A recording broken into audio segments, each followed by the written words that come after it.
Okay, good morning, everybody, or afternoon. I hope you're all having a nice day up to this point. What I'm going to try and do here is teach everybody how to build a model, and super quickly, within 6 changes, or I should say 8 changes of a column, and you'll have your own model. So obviously you're going to use the baseline rank model that I use to try and project out the points or the rating here, whatever you want to call it. But this should allow people to do it their own way. If they don't like mine, or they don't like to see Ches Reavie above, Dustin Johnson, or however you'd want to do it. Certainly can change the weightings, and my weightings change throughout the week. You can always see my weightings, what I'm weighting each category, right there. That's the current model ranking, and again, it'll change all week, and you'll be able to see that under the projected points column. So going back to, this is obviously when you download it to Excel, this is the sheet you're going to look at. Sorry, I clicked around there. You're going to stay on model cleaned. That's what you're going to open up to. I shouldn't say you're going to stay on it. Sorry. You're going to then head over to make your own model. I put the instructions up at the top to make your own model. I probably spelled instructions wrong. Sorry about that. To make your own model, change the weighting in the second column of each category. It's going to be labeled in red. So each category, as we've talked about, and I'll even put that here, is odds, yearly strokes gained, statistical measures, so on and so forth. All right, and we're going to make sure the total weighting of all of these categories equals 100. You can check that after you're done putting it in each column in V5. One more note, if you are giving a 0 weighting to the category, you must enter 0 in that appropriate cell. I will do that in this model that I'm going to build here. All right, so we're going to build a longer-term model. And we know that the odds definitely look longer term. Obviously, they do build in some short-term model, but we're going to believe that Vegas has it right, and most of the time they do. So we're going to bump this up to a 25%. The early strokes gained, we do like that a little bit better because it's more rounds and probably a little bit more indicative. So we're going to give that a 20% rating. The other statistical measures, which obviously I go over in the model, there's I don't know, somewhere around 20 statistical measures that I've brought in from the PGA Tour and seen as important. But we're going to give that 5% here.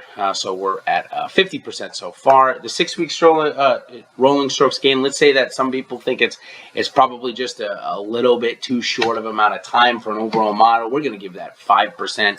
Approach proximity, let's say people don't even believe in that at all. We're going to give that a 0% here. Okay. OWGR, so right now we are at 55%. We know that OWGR is a great indicator of longer-term form, somewhere in the last 52 weeks, maybe a little too long, but certainly guys that are playing well right now are going to be way up there. So it's a really good barometer to use here. And so we'll give that 25%, which is going to bring us right up to 80. And we'll split the recent form, which is over the last 6 weeks since the TOC, Tournament of Champions. And we're going to give 10% to course history.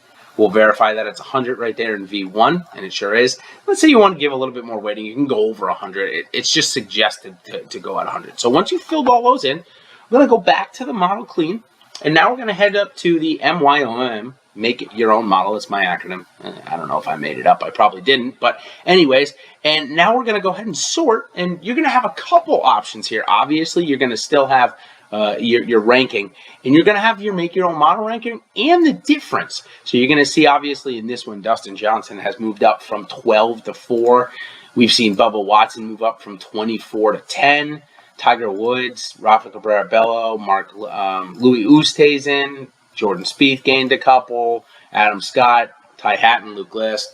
So as you can see, it's hopefully very simple to be able to change. And of course, if you want to now, change your own to whatever you would like to do, you certainly can. What I'm just going to do is I'm just going to press Control-Z all the way back to the beginning. So people that are downloading it can now see this. When I do my own model, I just click the autosave off. Or when I'm messing with it, I just click the autosave off so that most people can see this when they go onto the site. So I hope that clears a lot up. I hope this makes it a little bit more fun for people. Obviously, if you want to put 100% weighting to things, you certainly can. Just make sure you put 0 on the next. It's likely you'll get that guy that's number 1 in that ranking. Like, for example, if you put 100% odds, it's likely you're going to get Dustin Johnson first in the model. So again, I hope that I hope this helps. I hope this sheds a little bit of light on exactly how my rating or projected points happens. I will tell you that I do load the projected points onto Fantasy Crunchers each week.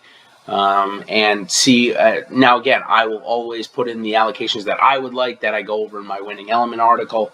So again, it's not going to come out perfect, or there might be some guys that I'm higher on or lower on, and so on and so forth. So again, I hope this helps, and I hope we can build from here. Thanks, everybody.